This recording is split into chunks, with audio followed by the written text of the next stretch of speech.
All right, Shalom. Shalom. We want to give all praise to Yahweh, Ba'ashem Yahushai, Barak to Yahweh, Barak to Yahushai. We give double honors to our apostles and elders, which are apostle elders that rule the great millstone, not these falsified camps, man. And you see it now, it's becoming more and more evident as this truth is coming out that these other guys they're not concentrated in prophecy. They're not occupied in prophecy because that's where the spirit of Yahweh Ba'ashem Yahushai is, man. Mm-hmm. So that's why you see the elders constantly touching on prophecy, the mark of the beast, the different things that are taking place, and even the scoffers, because the scoffers, they're a part of prophecy, man. Yep. It says in the last days, it says men shall be lovers of themselves, man. Yep. So all this is to fulfill prophecy, even them. But they just coming at us just to like a get back, man. Yeah. You know what I'm saying? They're not coming at us for the sake of prophecy's sake. They're just coming at us because they're coming against the truth, man. Mm-hmm. All right? So today we're just going to go into different things. The main thing we're going to touch on is fear, man. Because Jake right now, the Most High is allowing that fear to come back on the earth that they're going to know and give glory unto the Most High and His Son. Because all these things that are going to take place, they're going to see and be like, something's happening. Right. Even the apostles have told us that there's going to be a point that the people are going to say, damn, this has to be otherworldly happenings. This ain't normal. This ain't everyday things. That's what's taking place now, even with the brothers around the world pushing the truth. You got men from all walks of life, different manners of life are coming back to this knowledge, man, and linking together, man. You know, you watching camps, you got brothers from Gad, you got Issachar together. And, you know, that's a beautiful thing. Right. You know? Give me 2nd Ezra 14 and verse 8. All right, go on. Oh, there it is. 2nd Ezra 14 and 8. All right.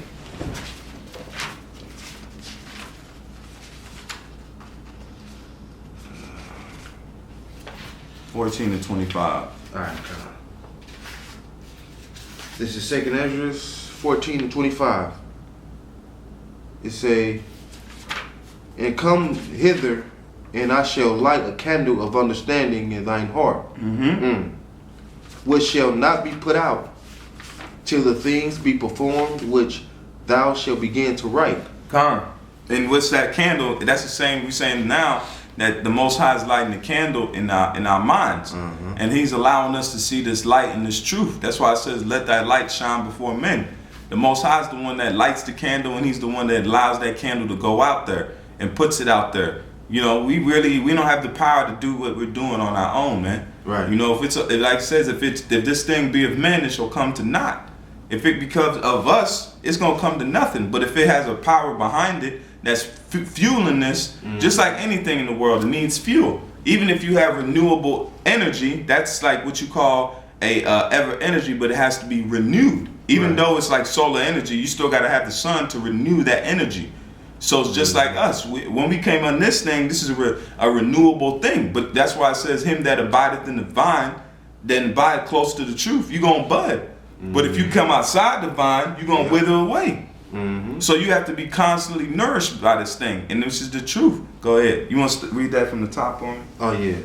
Say, and come hither, and I shall light a candle of understanding in thine heart.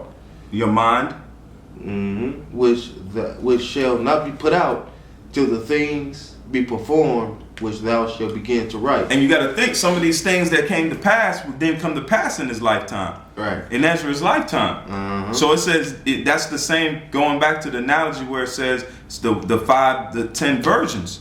Some were wise and some were foolish. When we come back in the reincarnation, we had the candle back, we had the oil back then. Yeah. So when we trim it, when we light the candle again, just like the Most High is comparing it unto a candle being lit, we have the oil. Right. Because we got it back then. It's not that we got it in this lifetime, we had it back then.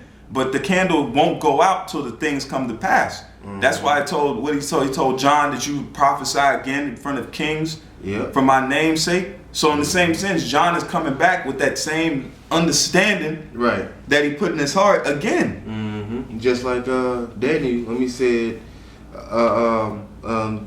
you will stand in your lot at the last day. This is the 26th verse. And when thou hast done some things, thou shalt publish. And some things thou shalt shew secretly to the wise, tomorrow, this hour. That shows right there that this truth is actually the fullness of it is not meant for all of Jake, man. Right. It's only meant for the elect. The elect is going to be the ones that can receive the full knowledge of it. He told Ezra a couple times, publish this, hide this. You let this out, then give this to the wise of the people. So that's what we're doing now. That's really when you have the higher learning, where you have the apostles, they'll go into these different lessons. That's really for the higher level of Jake, man. Right. That comes in this thing and wants to learn deep history. Yeah. You know, the Hebrew language. That's things right now, because you give it to some Jake's like, oh, I don't know if that's the language. They want to come against the language and come against this, but then they'll call on the name Yahweh Shem Yahushua. How you gonna knock the damn Hebrew? That's the name that we calling on then. So you might as well throw the name out, because you already coming at the Hebrew that is written. Right. Simple ass niggas, man. Go ahead. It say, then went I forth as he commanded, and gathered all the people together. That's it on that. Give me second Ezra 8 and 28. This is second Ezra 8 and 28. It says, it says, think not upon these things that have walked plainly before thee, but remember them which according to thy will have known thy fear. And that word plainly is acting, man. Okay? So that's what the Most High now is allowing, that fear to come into the real men, and then those other people that are meant to be caught up out there, they're falling in the lot. Because all these dudes, the dirty dozen, you know, these dudes are playing their role. Yeah. They want to come and kill brothers in the truth, but then they'll go kick it around Egyptologist ass niggas, man. Right. Egyptologist dude. How you gonna want to kill a brother doing the work in the truth, and might have went into a subject that you didn't like and touch on, but if I was in Israel, I would kill you. But then you over here talking to Polite and shit on the phone like y'all best of buddies, and this dude shot up the fucking Bible. Right. He shot the Bible up. Right. What nigga you know to shoot the Bible up? Man, I know niggas, downright demon ass niggas that wouldn't even do that. This dude, AK the Bible, man, or AR-15 the Bible. Now, he's always, the demon in Israel, he's always, he's trying to join the truth with a harlot, man. Yep. I'm guessing he didn't read the scripture in Amos 3 and 3. Yep. You can't be walked together, man. You ain't agreed with these guys. These guys are totally adverse and against the truth in every single way. They believe in all other gods, which are no gods at all. Right. They don't fear the Most High. They fear them gods which can't do shit. That's why the Most High told us in Jeremiah, he said, don't fear these things. Don't fear the damn tree. Don't fear that. That's nothing. Right. That's no power at all. I control these things. That's why we're having to come back to him. He's the one that's going to get us out this cage. Yeah. We can't get ourselves out the cage. That we have to come and come to grips with our sins, what we've done in the past, that we pissed them off, that we went into bullshit, and we threw off our power for nothing, man. So now we're coming back. That's why you got to come, that's why it says in sackcloth. We cast dust on our face, man. We're in the mode of mourning. Right. Just like David was mourning before his son, but he didn't know if he was going to live or he was going to die. Right. So he was on a fast. We're on a spiritual type of fast, man. We actually do a fast, but then you got a spiritual type of fast going on right now.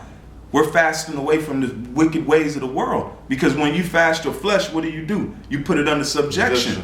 You don't go after the ways, you don't eat that food. You don't drink that water, which is pleasing to the flesh. So we don't go into the world, which is pleasing into the flesh. Right. But we're going after the Most High and fasting from this wicked things, so our inner man be increased, man. Right. And you can see brothers increasing, man. It's a wonderful thing to watch. You have brothers that are increasing in leaps and bounds. Because we're getting close. Go ahead, all right.